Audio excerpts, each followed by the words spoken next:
everyone, good afternoon. I welcome you very warmly with the hope that you have had great holidays on summer time and that now we all are ready to discuss many issues important for SMEs development and digital development in the European Union, even in this completely uncertain and unpredictable period. Today we will focus on artificial intelligence regulation and its impact on small medium enterprises, especially on the French proposal on general purpose artificial intelligence brought during the meeting with member states on 17th of May. In this proposal, we have a new definition for such systems, description of the forms of open source software as designed to perform tasks such as image and speech recognition, audio and video generation, pattern detection, question answering or translation in this proposal considered as general purpose. We also have some obligations for suppliers to follow conformity assessment procedures and to keep the technical documentation for the adequate authorities. And also there are some exceptions. It leads to many open questions. What are the unintended consequences of this solution?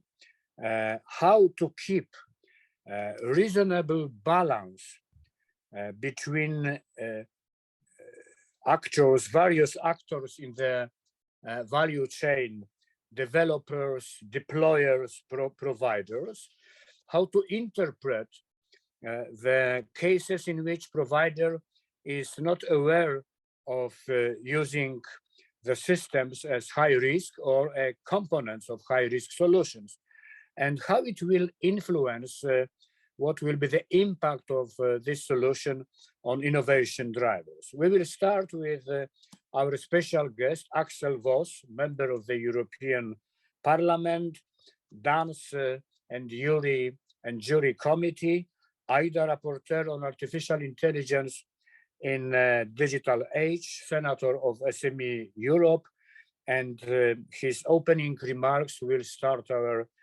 debate. In addition, I want to say that on Monday, 5th of September, the Jury Committee approved the Axel's opinion report on harmonized rules regarding artificial intelligence and also some exceptions for artificial intelligence in the research sector, B2B relations and open source. Axel, the screen is yours, please. Thanks very much, Michal, and thanks for the invitation also and the possibility also to exchange once again about AI. And because the meaning of AI can't be underestimated. So I see this as a kind of a booster to the digitalization, and therefore it's important that Europe and the EU especially is playing a good, important role also in being a part of this development. So that's why I always think if we are not doing this right, we will lose again some shares in the market and probably also our digital future in a way. So that's why I see this extremely important that we have to come forward with the AI Act in a proper way where this is practical, where this is in a way clear, legal clarity, and where we have also a kind of a, and these are the more than less always the same discussions about the definition, how broad or how narrow this might be. I'm more a fan, of course, of having a definition what is really focusing on real AI high-risk systems and not taking on board also systems what even don't play a high-risk role. The discussions will also probably then be followed what is a high-risk system. And of course, the good intention of the Commission is there, but you never know what the European Parliament is making out of it. So that's why we have to be very clear and probably to differentiate here a little bit more, that this is not only a kind of a critical area, it also has to be a kind of a critical use, and the context should play a role, where we then might say this is a high-risk AI system at the end. The question of how, so of course, as a European legislator, we have all in mind the outcome or the result of an AI system, so that this is explainable in line with GDPR, and but also that this is not biased, this is gender balanced, and this is non-discriminatory.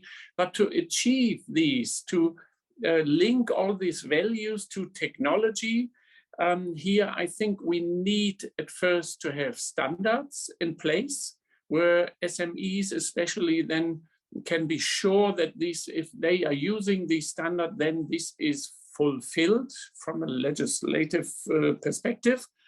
And of course, this has to be technically feasible, everything what we are doing here. And the second point in this direction is, if you would like to achieve a result like this, what I have described, you will need personal data. And so the GDPR is not really opening these with the personal data. So that's why we have to look for a solution. And here the idea of the Commission with the sandboxes might be a good way forward. And but still we have to think about different aspects for probably more differentiating if we're coming to certain aspects regarding AI high-risk systems, and this is not everything is black and white. So we might also have some AI systems what in between, and it's not really AI, and probably we have to differentiate here more. And the trustworthy AI concept, of course, should play important role also here. And one last point I would like to mention to give a kind of an overview about the discussions. Of course, there's one point what we are always discussing and what's not really so far as I know integrated in the Commission proposal is the general purpose AI situation. This is what we have to think about. And also the idea how we are fulfilling the, let's say, digital governance. So normally I'm not a big fan of an European EU AI agency, but probably it might be necessary at the end. We won't have a kind of a short, if we are thinking about a short time solution, then the agency can't be established in such a short time. So that's why we need probably something else, but in the long run, and here, this is something what I would also think about later on, probably, if we can have a kind of a digital agency where all this governance is coming together with DMA, DSA, GDPR, AI, and then we might have a very good balanced interpretation of all of these, and where a competition and also data protection plays the same role, and we can balance better and find solutions here. So this is a kind of an overview of the debates, what we might have, but have in mind, we haven't discussed these internally so far in the Parliament. The debate will start next week, Wednesday, sorry. And then this will be the starting point. We have had already one meeting with the Commission where I could not attend, but then next week, I think we will talk about these procedural issues and also how we would like to come forward with this subject. Thank you very much, Axel. I think it's a very rich starting point for our discussion.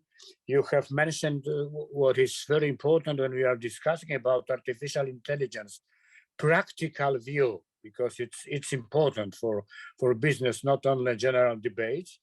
The second issue, standard and standardization, which I think could make much more clear for all businesses using artificial intelligence applications.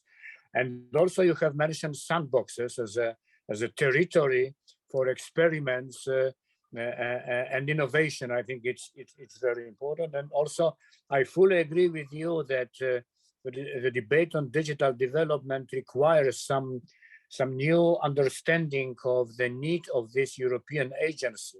And if if in the future we would have agency focused on DSA, GMA, artificial intelligence, so it's too much, I think. So digital agency, I think it's a very, very good idea. Thank you, Axel. And now we are opening the floor and screen to our excellent speakers invited for this meeting for debate on artificial intelligence regulation and its impact on SMEs, with a focus on French presidency proposals on general purpose artificial intelligence. We will start with Irina Orsik, Head of Sector Artificial Intelligence Policy, DigiConnect European Commission. Irina, please. Thank you very much, and thank you very much for having me here. Apologies for being a bit late. I had a connection issue, which normally I don't have anymore with Zoom, but apparently my computer was also on holiday. I will, like you were raising a lot of points. I will quickly focus on the general purpose AI, but if afterwards there are questions on standard sandboxes or the governance, the agency, indeed, I'm happy to reply to them. So as many of you will know, initially the AI Act did not include general purpose AI. And the reason was indeed that the AI Act very much focuses at AI to regulate AI, which is high risk. And the high risk is linked to the question of the intended purpose.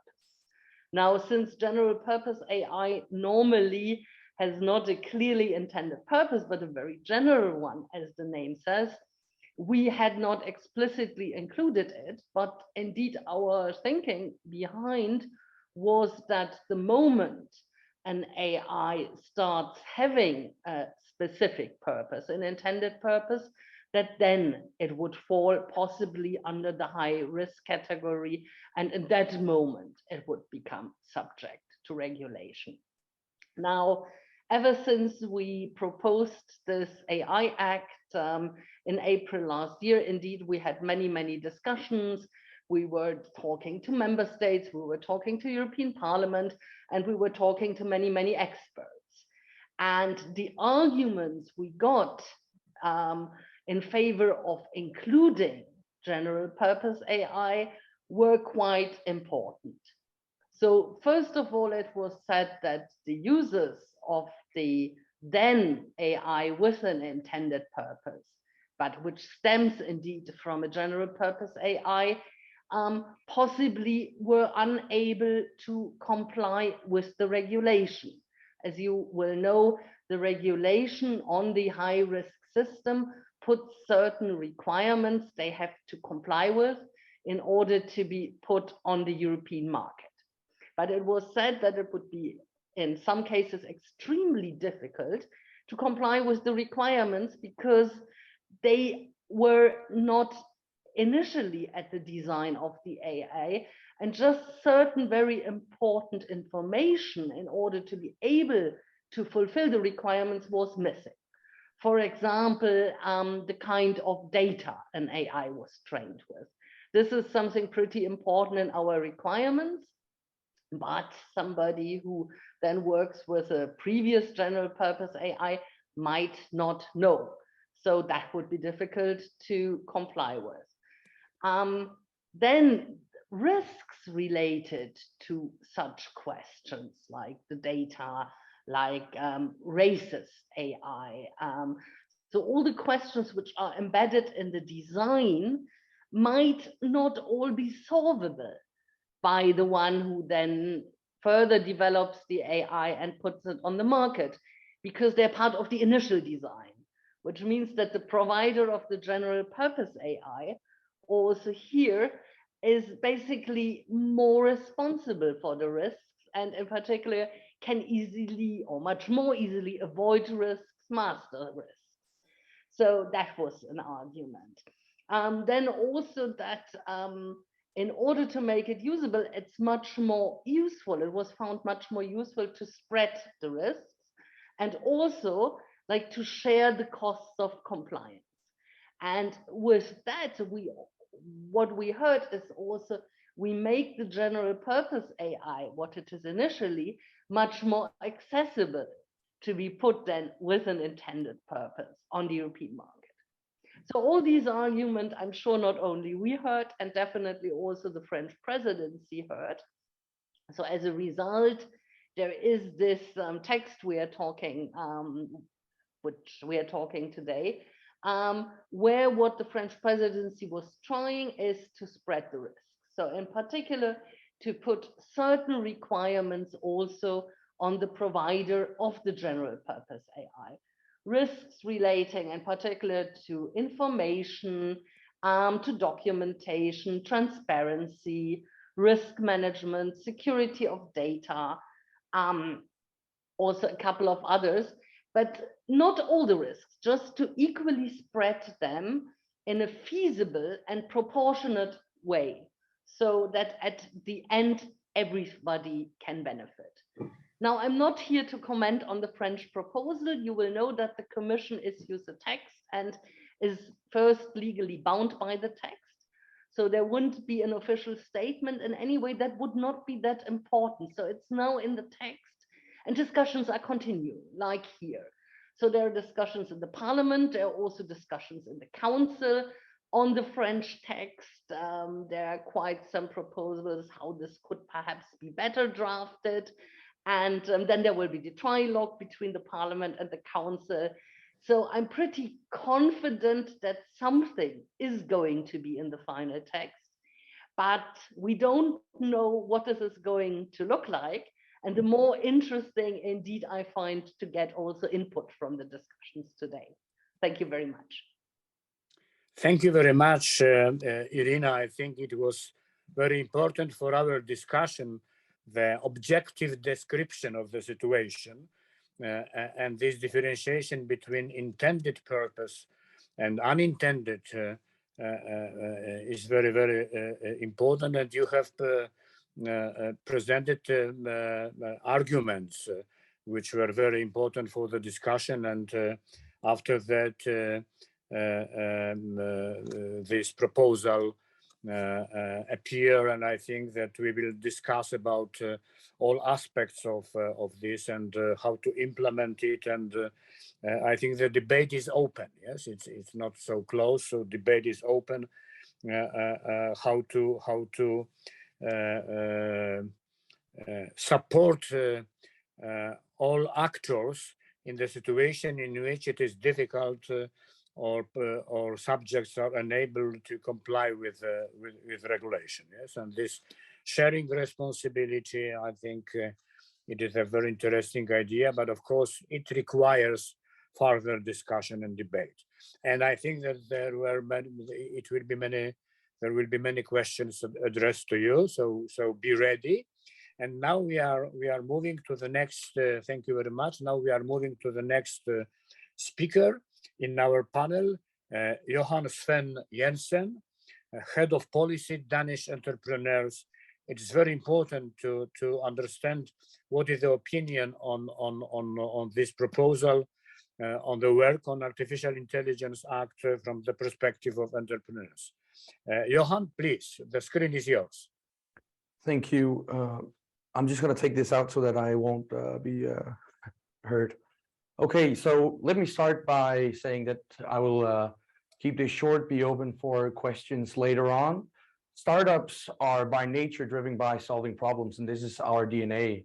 So therefore, we are also the key to solve the future of Europe's. And we see AI as a tool to serve society, but it must never compromise with our values. Fundamentally, AI can be a good source and is already used on a daily basis to help with different things like diagnosing cancer, detecting cardiac arrest, doing emergency calls, identifying crop disease, and I could continue out of this road for a long time. Startups and entrepreneurs are already unlocking the vast potential of AI for all EU citizens, and for the EU to take a lead on future technology. And therefore, we need regulation that is comprehensible for those who build technology to secure the effects are enough and to respect the developing process and the fast pace of the startup environment.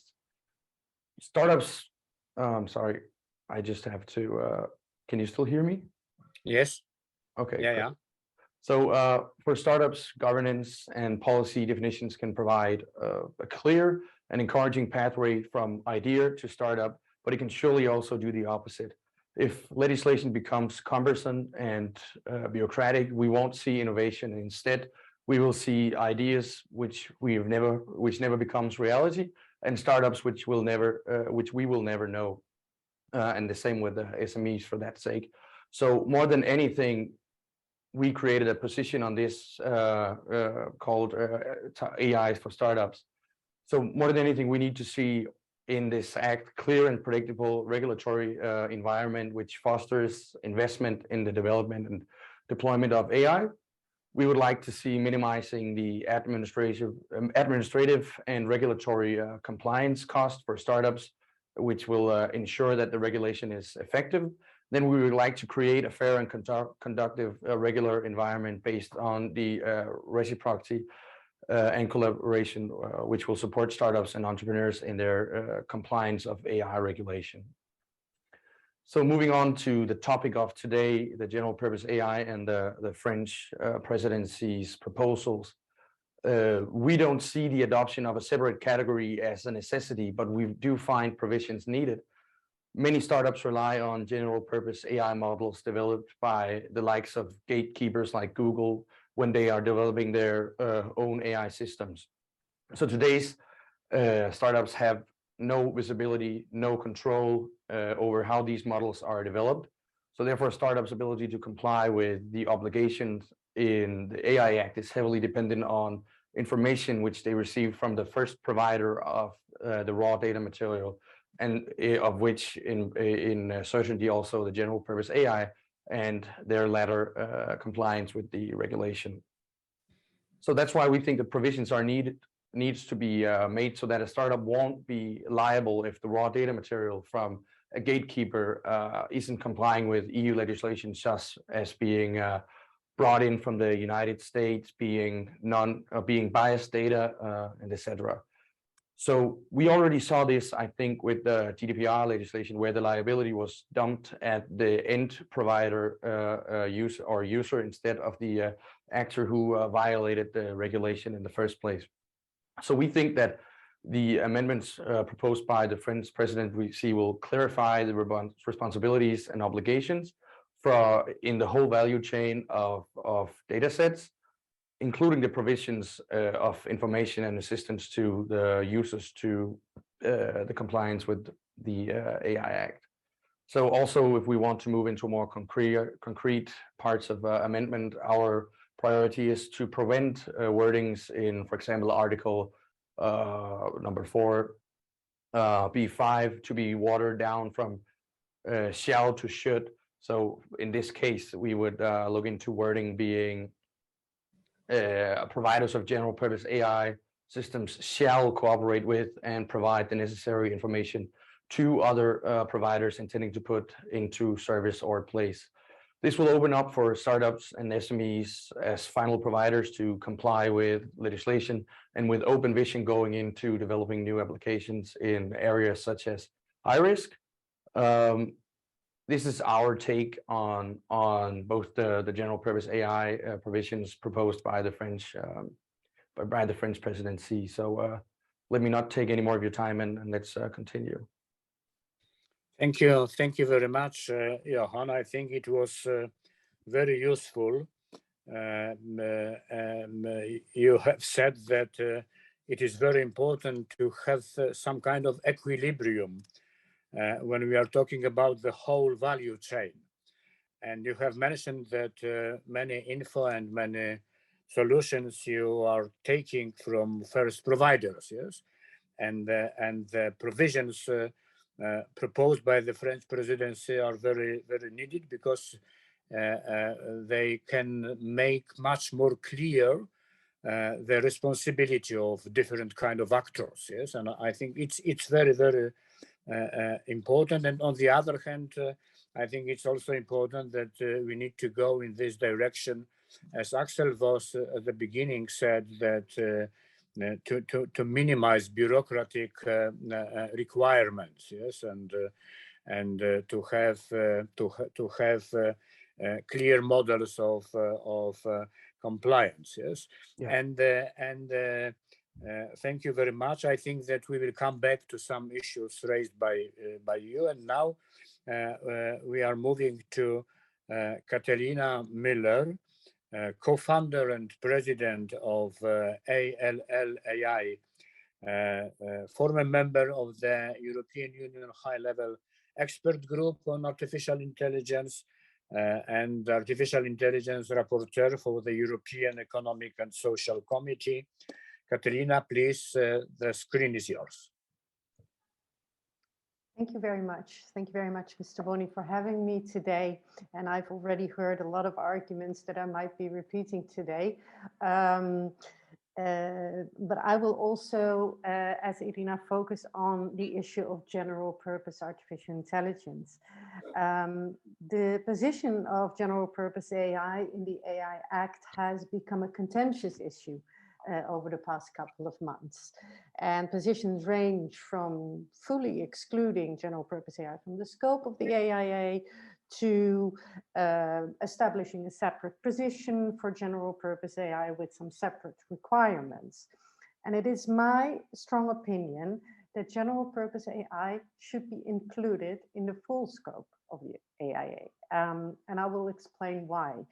But first of all, we need to know, what are we talking about here? What is general purpose AI? And definitions that we see going round refer to AI systems that can perform general functions, such as image recognition, text analysis, translations, audio generation, question answering, etc., etc. You can think of, when I look at this, I think of language models, also large language models, for example, such as GPT-3, computer vision models, the more advanced ones, such as DALL-E. I think of Google Translate, for example, but perhaps also recommender systems. And I can continue with a list of systems that I could see a discussion on whether it is general purpose AI or not. So the question will arise, what are general functions exactly, and when does the AI system venture into a specific function? And introducing a second definition next to the already contentious general definition of artificial intelligence in the AI Act will complicate matters far more, I think. It will also create an incentive for AI providers to argue that their system is a general purpose AI system. Whether that is rightfully so, they might try to argue that, which will cause unclarity. Like Johan just said, we want clarity. We want to know what we're up against. We want to know what we're dealing with. The second argument lies in the fact that no matter how general a general purpose AI system, no matter how large, it could still hold the same safety and fairness and bias and autonomy issues as any other systems. And as these systems are usually deployed at scale, like Johan just said, they can become singular points of failure, and they can radiate harms to countless downstream AI systems where the risk for these harms is then amplified and strengthened. There's also the issue of homogeneity. If ever more decisions are made by ever fewer general purpose AI systems, because they will become the systems that we use for everything, that in itself can result in wider amplification of errors, wider amplification of biases, wider amplification of safety issues, and wider harms throughout society. So the solution that Irina also mentioned, that was chosen at the very beginning, to have the AIA kick in when the general purpose AI system is put on the market and gets a specific purpose. That sounds interesting at first, but is, I think, in fact, not the right solution, because, as was said by my previous speakers, it would shift the burden of complying with the AIA upon the downstream users and providers. And these are often SMEs. They would have to bring the product in line with the AIA, which might not even be technically possible because they lack the proper information to do so. And even if the general purpose AI developer would have to help the downstream user in complying with the AIA, that downstream user then becomes fully dependent, in a fully dependent position on that first provider, on that first developer of the general purpose AI system, which I think is not entirely fair. Many people will say, well, if you include general purpose AI in the AIA, it will stifle innovation. I think the opposite. If you exclude it from the AIA, it will stifle innovation. It will cause organizations represented by Johan to say, I'm not going to use that system because I will have to abide by the AIA, but I'm unable to do so because I don't know how the general purpose AI system works, if it's bias-free, if it's safe, etc. Let me say something about the intended purpose, because that is, I think, the key issue here.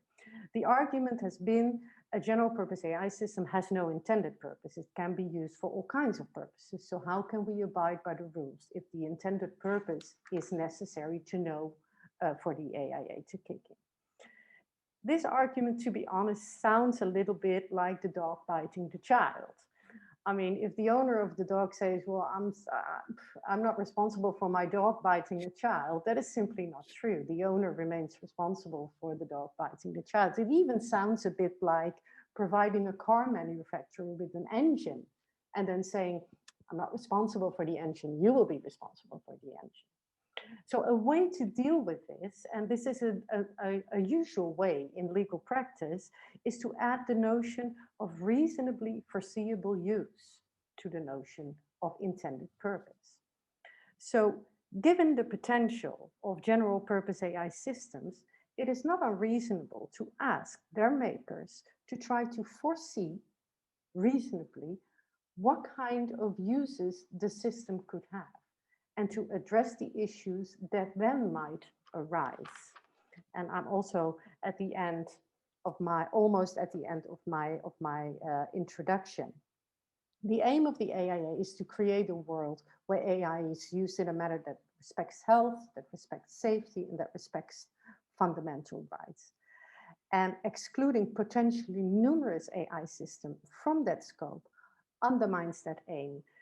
General purpose AI providers simply, I'm sorry to say, have to do better if they really want to make a contribution to the field. If they don't want to do so, they can simply continue the development of all kinds of AI systems that might never have any uses in any meaningful way. Thank you very much. Thank you very much, Catalina. I think it was very, very inspiring, yes, and it made the picture of the situation much more clear, also for our discussion. And I want to refer to the beginning of the discussion of Artificial Intelligence Act, when the problem of ex-ante assessment was discussed.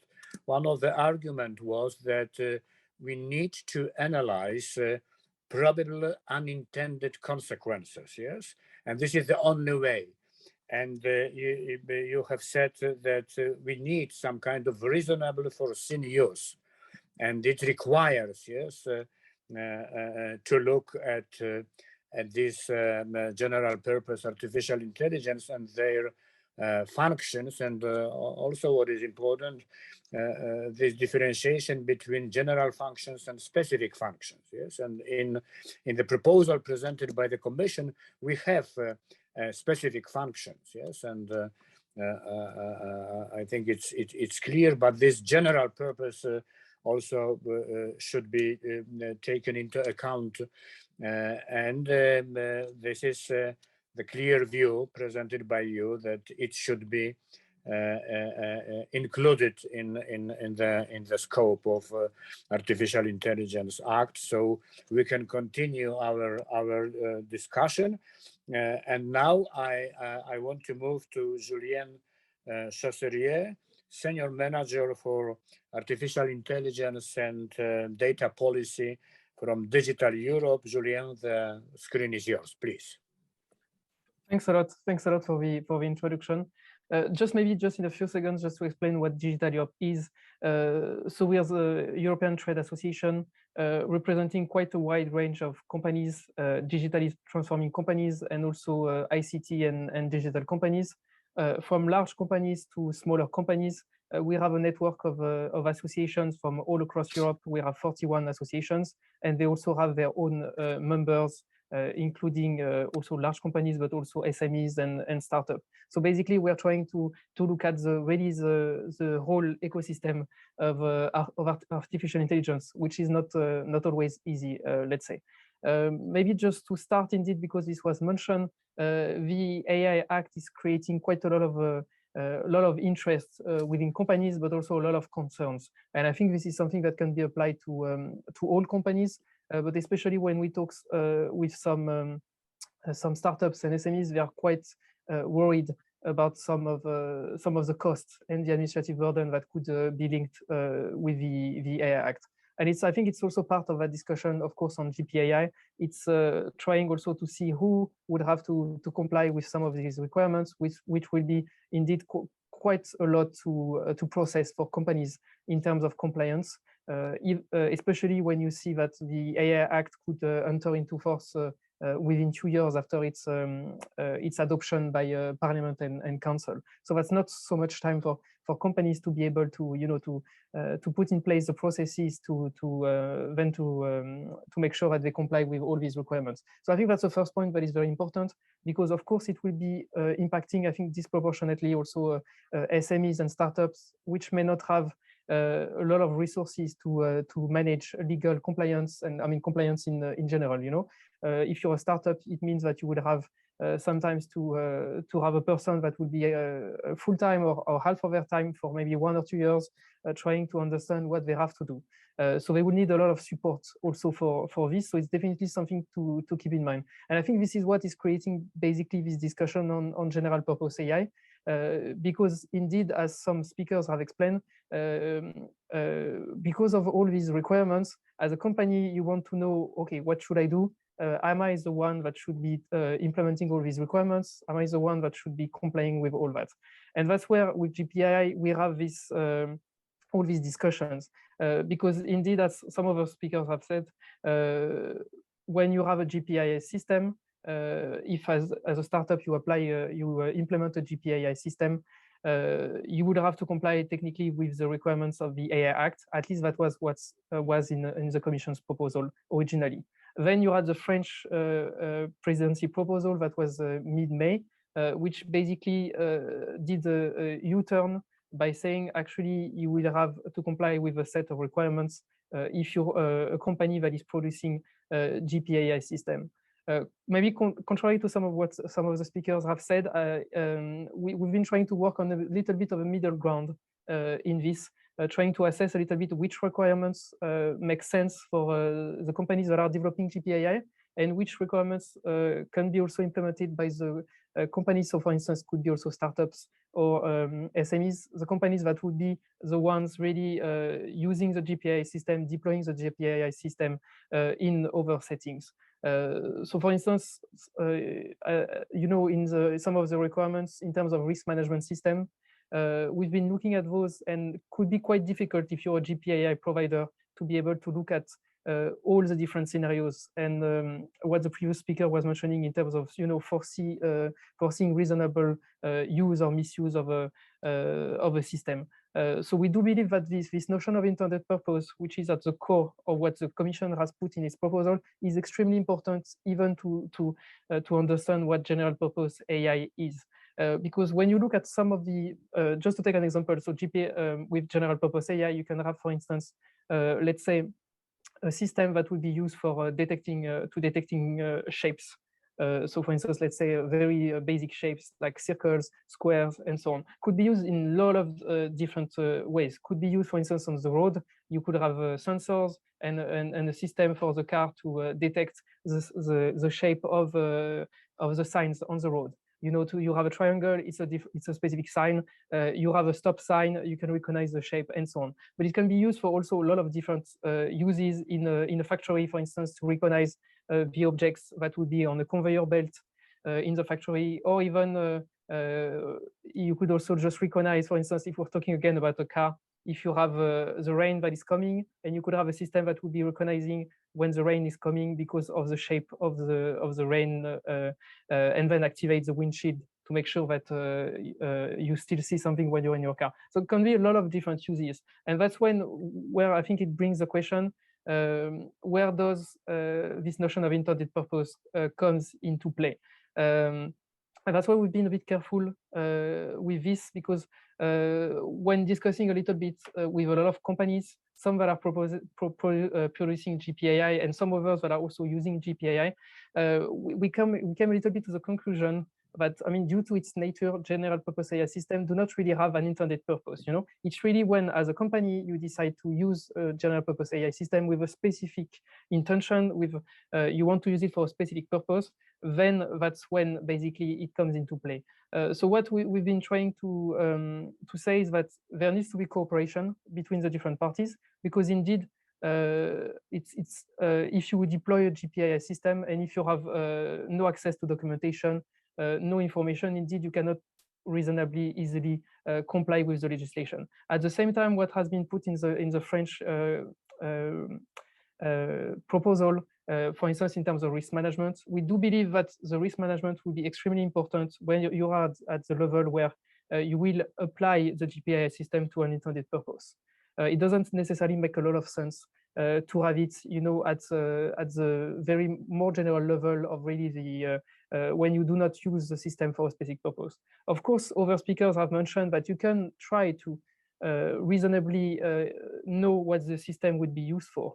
But then I think you would end up in some situations where some companies would just say, we will want our system to be used for that purpose, and that purpose, just because they want to be sure that they have then done their risk management. And then it means that if as a company you see, let's say you discover an AI system, a GPAI system that is interesting for you, then you will try to buy this AI system or to use it. And then you will be told, actually, no, because we have prepared a risk management system that is only working for that case, and that case, then we will not sell it to you. We will not give you access because we just don't want to deal with the compliance issues that will result. So that's why we've been trying to find, let's say, a middle ground, a balance. It's not easy. Indeed, we think there should be a framework where some of the requirements would apply. So for instance, in terms of documentation, information, those things are definitely extremely important, and companies that will be using GPAI would need to receive that from the companies that are developing GPAI. But some of the other requirements, like I mentioned, for instance, Article 9 on risk management, basically, may be really complicated to comply with, unless you decide, indeed, as I said, to just put in your contracts or in your instruction of use, actually, please only use that system for that specific purpose. But then you would restrain like the scope sometimes of the many uses of a system to something specific, just because you want to be sure that you have covered yourself legally. So that's a bit what we've been facing. So sorry to basically ending up in a situation where I'm saying it's much more complicated than I hope it could be, but that's a bit what we've seen. And I think a point that is very important is also to give companies the capacity to also enter into contractual arrangements, because I do think that companies should be able to actually talk to each other and just say, actually, in that case, we would need access to the training data, because we will use the system in this way, with this specific intended purpose. And we need to, would like to have access to know how you train the GPAI system. So really also going much beyond in contractual arrangements, and have the possibility to then make sure that everyone is on the same page. But it's also tricky questions, because what we've been also discussing, you know, with some communities as well, is that you have, of course, the open source community. You have some cases where you will have more and more, I think, some examples of GPA systems that will be sometimes developed by a single developer. They would just put it online. Then what happens in that case? They're not interested in complying with the AI Act. You know, they developed a system that they just made available because they were interested in doing that, and then they wanted to share it. What happens in that case? We don't really know. You don't have a company behind. You don't have anyone that would be necessarily sharing the training data or sharing a lot of information. Or sometimes they just don't have also the resources to be able to help all the companies that would be potentially using that system that has been made available for everyone to use. So we're a bit between all these different concepts. So maybe I will stop here. I may get some questions, and the discussion will continue, but that was really like the basic of some of the points I wanted to make. Thank you very much, Julien. I think it was very important. You have mentioned also some aspects of the risk management, yes, and how to share the responsibility, and I think that it is very important. And you have mentioned also in the final part of your intervention the problem of contractual agreements when companies are in cooperation and they want to know more about, for example, training data, and this is a real problem and real challenge, because on the other hand, this proposal of the French presidency on general purpose artificial intelligence is creating some possibilities for new model of cooperation between all actors, yes, and first providers and second, third providers, because this is a mixed situation, yes. Companies are using artificial intelligence functionalities, applications, schemes for many purposes, to build their business models, to build their relationship with clients, to offer some new possibilities to clients. And it would be great, but it sounds idealistically, if I can say, this open cooperation, yes, between companies, but probably if the framework will exist, it will be easier. So thank you very much. I think that we can come back to your comments on Article 9 of risk management, but now I think that we should have time for some questions. I see two questions put by Peter Rubik. Is there a plan for secure chips production in Europe? It's not the scope of our discussion, but if somebody wants to say something about this issue, please. And does GPA, general purpose artificial intelligence, comply with GDPR? And Karina Stan, I think it's very, very interesting question. Open source is essential for software development, and artificial intelligence developers are making good use of it. Open source software is collectively developed and publicly available. What would be the appropriate regulatory solution to ensure compliance with the obligations set out by the Artificial Intelligence Act while considering the specifics of open source? And I think this last question is very, very interesting. Let's start to answer for those questions. Julien, do you want to start for one or for the first or second or the third question? Yes, I mean, if Yeah. you want to, but also happy to let other speakers speak, as well. But so then very briefly, because I did mention it indeed, for open source, it's indeed very tricky. That's why we've been considering actually should open source even be like part of that scope of GPAI. It's a kind of questions we've been wondering, because indeed, as I was mentioning, you can have individuals, you can have collectives also collectively being developed. So what happens in that case? It's people that are not necessarily currently even aware that the AI Act will be applicable. And in that case, would they first be indeed interested in complying with this? Not necessarily, you know, especially if it's being developed outside of the EU, let's say by let's say people in the US, in South America, and then in South Korea. Will they want to, you know, and if they just then make it available on their on the website, will they want to really comply with that? They would be like, it's not our problem if a company then is using that GPAI open source software in Europe. So that's the first question. First, like, they may not just be interested in helping. I would hope that they would be trying to help and give a lot of information, documentation, also explanations about how it, let's say, the GPAI system was trained, on which kind of types of data sets, how all the specifics. That would be, of course, hopefully like the best solution, but it would be hard, I think, for this. So definitely an interesting question, but I don't want to use too much time, so I will really also see what others would say to this. Thank you very much. Axel, do you want to comment, please? Yes. So to question one, I would say yes. To question two, probably I'm not aware of a problem so far, but because I can't see a problem here using as kind of a special AI system and then with a GDPR, if the general purpose AI is trained already, so then the developer has to take care about if he could use the right data. But in using this AI, I do not see really a kind of a problem with the GDPR. And but if I may add also to the general purpose AI, so I would say in general, there are three opinions, more than less. One are saying, oh yes, we have to take it out and there should be no liability and so on.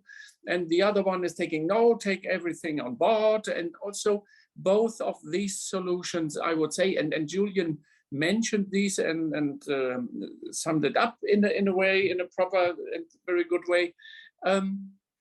So this also is not probably the best fair balance between everyone. So there is this third approach, like what we try to amend, but also then we again learning, and probably there's already a better amendment at the end where we might think there might be a solution also, so including these standard contractual clauses to make sure that this on a civil contractual way might also help at the end. And to the last question, I would say, so what we have done in the Euro Committee right now is to make an exemption to the open source. But then, of course, there's also one amendment, and we have to think about if this might be the best way forward, that we are including then open source AI systems if this is commercialized. So if we have a situation where someone is responsible and doing business with it, then also there should exist a kind of a way forward. Even this might be not the best starting point for having all information available from the beginning, but someone who is commercializing these, then he should have also a kind of a responsibility. It's always a question if this is a full responsibility at the end, but someone has to be responsible. Yeah, thank you very much, Axel. I think it's very, very important how to include, how to join the open sources artificial intelligence systems, and as you have mentioned, commercialization of those solutions should establish the new framework, yes, for some requirements and responsibilities. Thank you very much. And now I'm going to Catalina. What are your comments to the questions and to some issues raised by the audience and our panelists, please? Yes, thank you very much. What I get is a sense of we should do everything to have as little regulation as possible. I should be as far away from regulation as possible. And this comes from the notion that regulation stifles innovation. And if you look at the AIA closely, it is not in any way unreasonable. It does not set any unreasonable demands if you look at it closely. If you look at it closely, it even gives you a sort of a roadmap, a guide to improve your system. It helps you, if you will, step by step to improve your system. Look at your data, make sure that it works well, make sure that it's safe. Because let's face it, AI can have can be very invasive and can have very detrimental effects. It's not just something that you can just build and then you throw it out there and you hope for the best. So there is an extra layer of responsibility that we should be aware of. And I see the AI Act as a perfect guide to make sure that you up the level of your AI system, that you improve your AI system, that you make sure that it will be used by a startup that is developing an AI tool for healthcare. I mean, you can do something open source and then throw it out there and then hope that it works, but it is trained on bad and messy data. No AI startup in healthcare is going to use your general purpose AI system because they want to build something good. So I think that the AIA is at a crucial stage, comes at a crucial stage here where we've seen many problems with it. We've also seen a lot of good application, but we've also seen many problems with it. And the Commission is aiming at helping everybody to improve the quality of AI systems. So I would want to step out of the modus of I need to stay away from regulation. I'm not going to comply with regulation. I don't care about it, and look at it from a stepping stone point of view. That is my main argument here. Because why would you not want to comply with safety? Why would you not want to comply with a bias-free system? Why would you not want to be transparent about it? Why not? Yeah, thank you very much, Catalina. It's important to understand that we are not talking about the regulation per se. We are talking about the real situations, yes, and you have mentioned discrimination, biases, and so on. So we need to adjust to some requirements, avoiding breaking the fundamental rights of users, of citizens, workers, and so on and so forth. Thank you very much for your contribution. And now, so we move to Irina.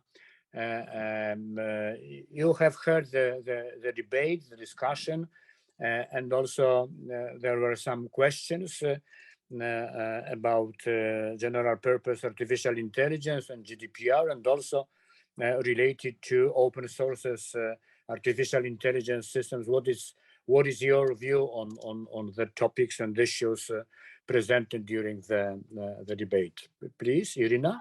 Thank you. So first of all, to the questions. So yes, the Commission adopted in the beginning of this year a CHIPS Act. Yes, also general purpose AI needs to comply with GDPR. And then the third one, the open source indeed is more tricky. because that was also initially not really part of the AI Act, which brings me a bit to the second part of this. And I would like to thank also Catalina for her words. So indeed, the AI Act is not there like to regulate, because we so much like to regulate, and we want to create some problems for companies that they never forget us, so that it is not. The AI Act indeed is there to implement already existing rules. We have the Charter of Fundamental Rights, we have GDPR, we have other rules. And what we wanted to achieve with the AI Act is to clarify on how for AI these rules need to be complied with. So how can you avoid discrimination with AI? How can you prove that?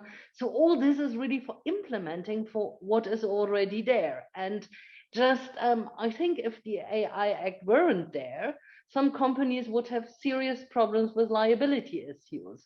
Because if something happens, perhaps there was no ex-ante regulation, but if there is a harm, you still need to cope, to deal with it. So therefore, for me, the AI Act is innovation friendly. It creates clarity and predictability.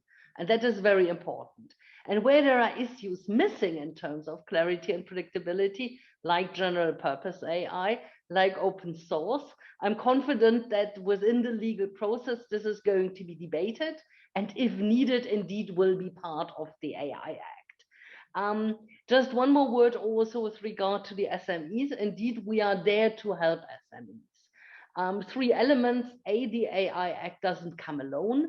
The same day we adopted the coordinated plan, so massive measures to support AI in Europe financially and with all kinds of measures. Second of all, also in the AI Act, there are provisions to help SME, like, for example, we want to have things standardized. This is not specifically SME, but that should facilitate the implementation. And last but not least, also mentioned a couple of times, the regulatory sandboxes. So really to help with finding out whether an AI is in conformity, how does it play with the rules? And with that, thank you very much. Thank you, Irina. I think it is very, very important and crucial to remember that there is not only regulation. There are many kind of activities organized and proposed by the European Commission, as you have mentioned, the coordinated plan for artificial intelligence development, with financial support, with possibilities to invest, and also to create much more aware of using of artificial intelligence business environment, yes, especially when we are talking about small, medium enterprises, because this is the only way to take some kind of added value for the future SMEs in Europe and build competitive advantages when they will use some functionalities which are important which will be important for their development and will be based technically and institutionally on artificial intelligence systems. So thank you very much. And now we have some minutes for final comments. We have no additional and new questions. So I think that we can comment, and I think some persons said that it should be this proposal on general purpose artificial intelligence should be included into Artificial Intelligence Act. Some people said that it should be done, but after assessment if it is needed and in which parts it is needed. So let's try at the end of our discussion to say what kind of timetable of work on Artificial Intelligence Act with taking into account this general purpose artificial intelligence we should organize. Irina, we will start with you because I can see you, so please.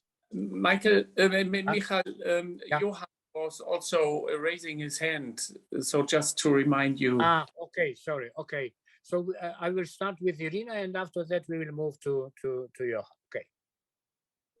Well, thank you very much. I think I already said a lot during my last statement. So perhaps just for the timeline, that we are now in the position to observe the parliament and the member states, to talk to everybody, to try to support them if ever we can, that both fix their positions, that we can start the trialogue, which is most likely to happen sometimes in the beginning of next year, whatever this means. I think Axel can say more about that. And indeed, we very much hope that we still have an adoption before this mandate of the parliament comes to an end.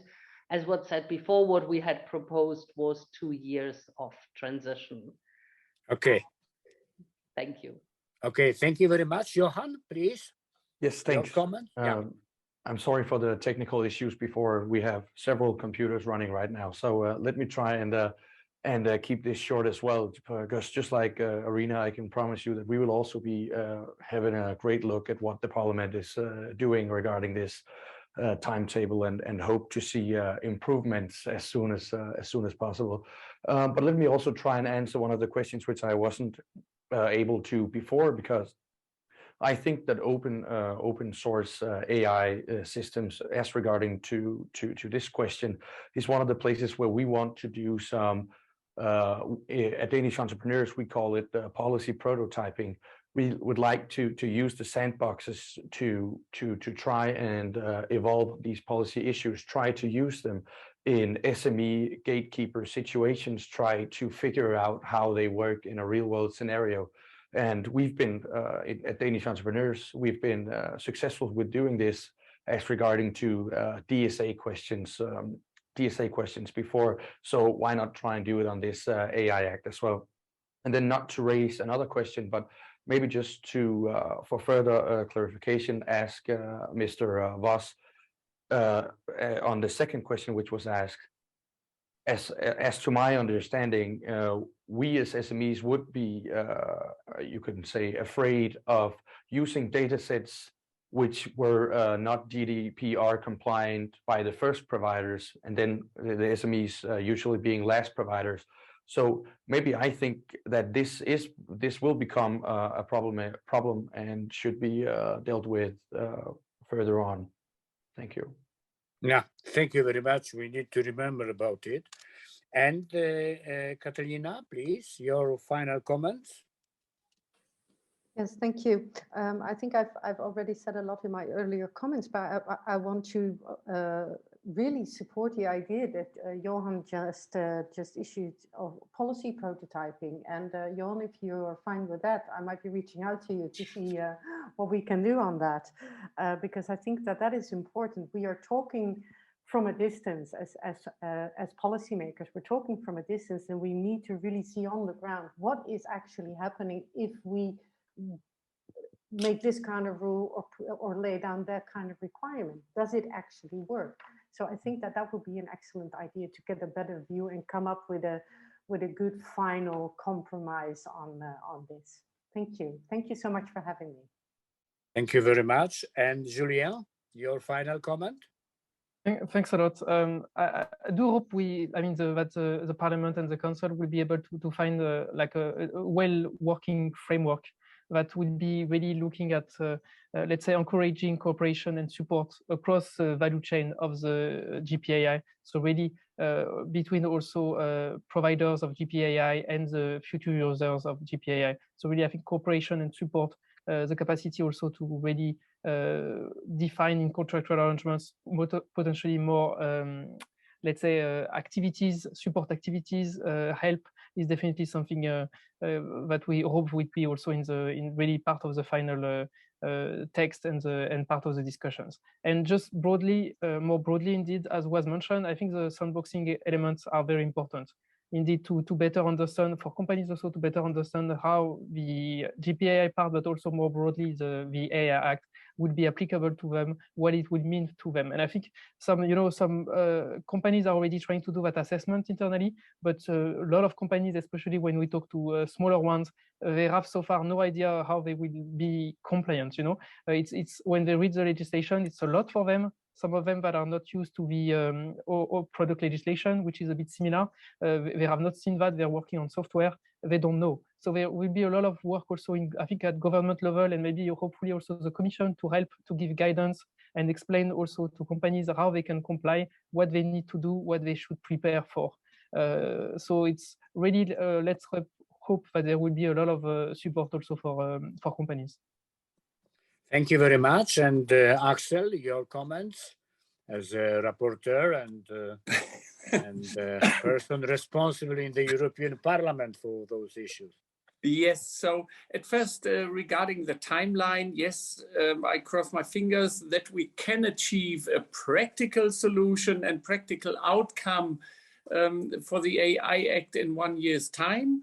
So, of course, the end of the mandate, Irina was mentioning already, is a kind of a deadline for all of us, also for this issue. Otherwise, I would not, so in the first line, I wouldn't too much pay attention to the deadline if we are not doing this right. So that's why, as you can remember, probably, Michal, we have, I think we took our time for 5 years, 6 years, I can't recall it right now, or 4 years, 5 years for GDPR. And here we have now an instrument what is deciding on our future. This wouldn't be the case with the GDPR at the end. So it's also influencing wealth and the timing and if we're faster or not and so on. But this legal act, I would say, is really important, and it's a kind of a fundament. So therefore, we should take our time to concentrate to get a very good result out of it. This would be my first wish here in this direction. Regarding what Johan mentioned also with the GDPR and the general purpose AI. So the using the AI system is not forbidden if the AI or the training on data, what is not, let's say, in line with GDPR, doesn't create a kind of this is forbidden. So we do not have this legal link so far. Of course, if you're training your algorithms in Europe, of course, this should be in line with the GDPR. But we might have a lot of algorithms already in place from the US, from probably China, from Africa or whatever, where these algorithms are trained. So, but this is then not forbidden also to introduce these to our market. In general, of course, once again, I hope we can finish these before our mandate ends, and I hope we will come with a practical solution, with a good solution, what leaves enough space for maneuver for inventing AI. Because of this meaning of AI, it's totally important that this is not creating only restrictions. So that and this is not the intention of the Commission, I have to add. So, but you, once again, you do not know what the Parliament is making out of it. Thank you very much, Axel, and thank you very much to all of you for excellent debate, discussion, and presentation of your opinions. I think it was very fruitful, and I fully agree that we need to focus on good and practical regulation, and also at the same time to create the framework for cooperation between all partners in the value chain. And also what is important and was mentioned by Johan, we need to think about some kind of policy prototyping. So this is the only way to prepare some prototypes to use the sandboxes models when we will collaborate and be much more open for cooperation. And this is the way, and I hope that SME Europe will organize also the meeting in the perspective of some month to consider what is going on, and at the beginning of the next year, for example, to assess and to do how the Artificial Intelligence Act looks like, and what are the questions of all our participants could be presented. So it's for today everything. Have a nice evening and good work on artificial intelligence to all of you.